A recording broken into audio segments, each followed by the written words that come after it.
bell sounds just as good as old Patti LaBelle and the Bluebells. Really do. Thank you. This spirit of George L. Jackson, this spirit that madmen and the gunmen can kill, is the same spirit that has guided black people past the madness of Jamestown, America, and the madness of Scottsboro, America, past Selma, America, past Attica, America, and this spirit which has been the father of our music and of our art and our humanity will be the father of our ultimate victory over the madmen and the gunmen. Mrs. Jackson has written, George Jackson had faith in the people. His body has been murdered, but his ongoing spirit must manifest itself through the George L. Jackson prison movement. May we welcome Mrs. Georgia Jackson to New York and Seoul.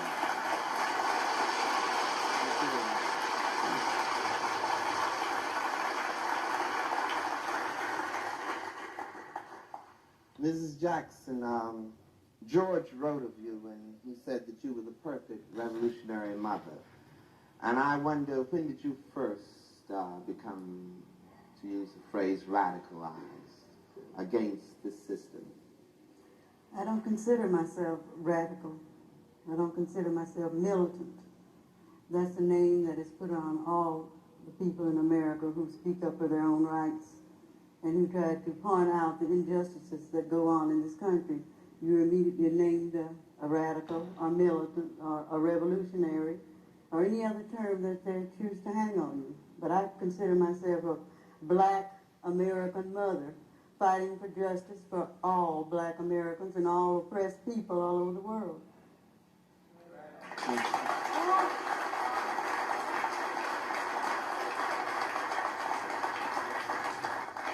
You have produced two sons, George and Jonathan, who fought and died for what they felt was something that was an injustice in this system.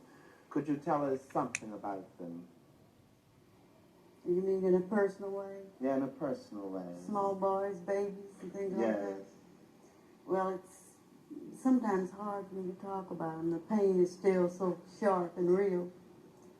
Everyone seems to think that because George was in prison that he was a madman or a monster or something like that. But they failed to look at all the black men who are in prison, all the poor people who are in prison, and tried to figure out the reason behind these people being in prison. My children were happy as anyone can be in the situations that we live in. We were poor, but I enjoyed my children. I loved them very much. I still love them. And I tried to teach them love for each other and love for other people. That's the way I taught all of my children. And I didn't teach my children to rob, as some people seem to think. I didn't teach them to murder. I didn't teach them to hate this country. But I did try to point out some of the things that go on in this country. And as children, they just were children and loved. That's all you can say about them. They were happy little boys. They loved games. And George especially, and John, liked to read. And Jonathan was very good at anything that he would start. He was a good athlete. He was a good student. He was a good mixer among people. And Jonathan just loved everybody. And most people seemed to love him. I see. Well, he has certainly written a place for himself in black history. Which brings, you're from California. You're living in California now. Is that your home originally? No, I'm from Illinois. I see. And George and Jonathan, were they born in California? No, all my children were born in Illinois. You say all your children. How many more are there now? 3 more. Oh. 3 daughters. 3 daughters. Who are they? I know Penny is one. Penny's my baby now. Is your baby. And who are the other 2 girls? Delora and Frances. I see. Did George's incarceration bother you or disturb him very much? And what did you feel about his imprisonment? Yes, it bothered the whole family, all the relatives, aunts, uncles, cousins, and everybody were mystified by why George had to spend so long in prison for such a small thing. And the immediate family especially, this was a sadness that stayed over our house all the time. And we would go visit him at least once a month to try to encourage him. He was so far away, it was a hardship on the family to go, 400 or 500 miles, and that would make it nearly 1,000 miles round trip. And I think this is one of the things that they do to people like us.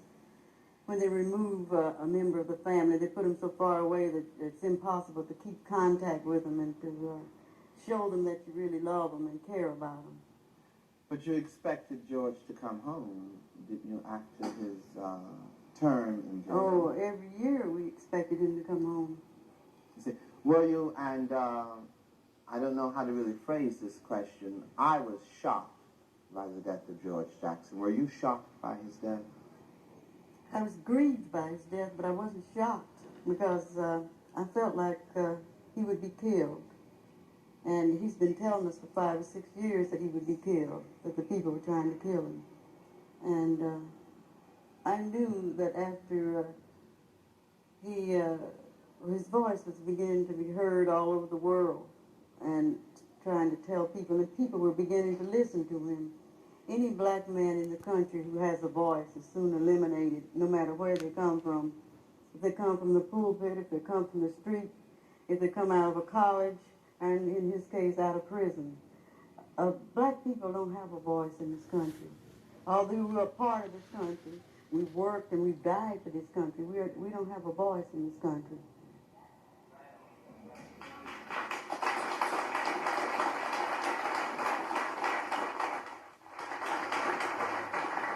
You said that we've been taught to mourn and weep when our loved ones are slaughtered by this system. What did you mean by that?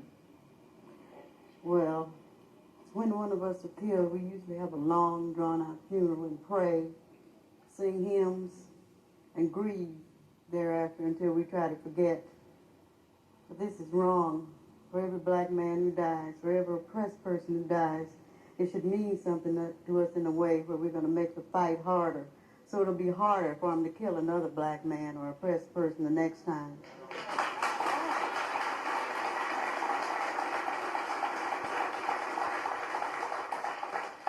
Ms.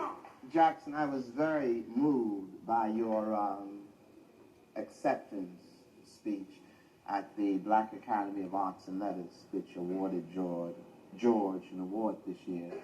And you have, I don't know if it's recent, but there's a thing called the George L. Jackson Prison Movement. Could you run down to us what you hope to accomplish by that, or what the movement itself is? Well, first of all, we want to get a petition to the UN and see if these people who are so concerned about all human beings all over the world can help us do something in this country, who's also concerned about all human beings all over the world, to do something about what's going on in this country right here and all the other prisons and all the other oppressed countries all over the world. I think in order to really help anyone, anywhere, people have to be working together. We have to stop hiding behind these red tapes, these so-called protocols and committees, conferences. We've had these things for years and years and years, and people are still dying, people are still being oppressed, people are still starving to death, and we have to do something more concrete. We have to get everybody interested in changing things. You know, situations can be changed if there are enough people willing to change them. We have to stop sitting at home waiting for the next man to do something that we should be doing ourselves. We go home and we sit in the house and we say, well, this person is really working hard, instead of going out helping this person to work hard to get change. And in this prison movement, we want to try to get as many people as we can to sign the petitions and get it to the UN. We feel like that if enough people come forward and say, I don't like this. That's all you have to do is let everybody know that you don't like it. You see, when you're quiet about everything, then it's immediately assumed that it's all right with you no matter what goes on. So we got to open our mouths a little bit and make a little noise about what's happening to us. When you say you're going to the UN, then I take it that you are not satisfied with the official letter that you have received explaining the details of George's death. I haven't received an official letter. I haven't received a phone call. In fact, I was turned away from the prison by the officials there, and they have not told me anything that went on. You see, that's another thing that goes on. I am George's mother. I'm his next of kin. I would like to know what happened to my son. I don't believe the lies that have been printed in the paper because every day the story changed. I mean, if they had one lie that they could stick to for a week, then maybe I might believe it. But I don't believe all of it.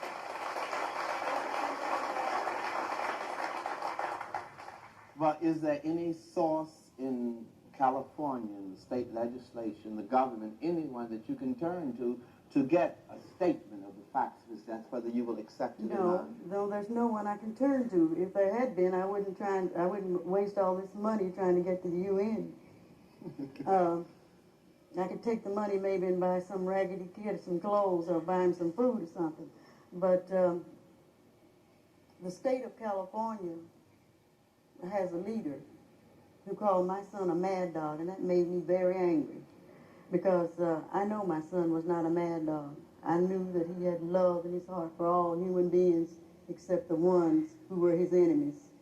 And to stand up on TV as a leader of people and call names and act like a child in junior high school, you wouldn't expect him to give me any answers to what happened to my son. And they could